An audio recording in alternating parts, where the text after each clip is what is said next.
Hello, kamusta mga Kamilings TV fan? This is Mileng, you are tuned into Milings TV. Tayo po ay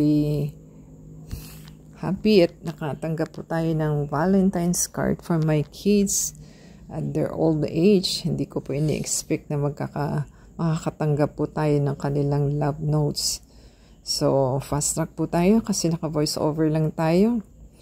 Happy Valentine's po sa inyo at enjoyin po nilang Valentine's with your loved ones.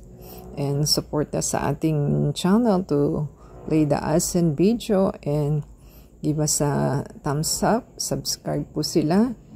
And comment down below po at sa shoutout natin inyong mga names and videos sa next video natin. So abangan po nila.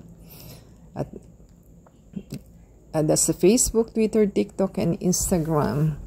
Till next time po, happy Valentine's everyone!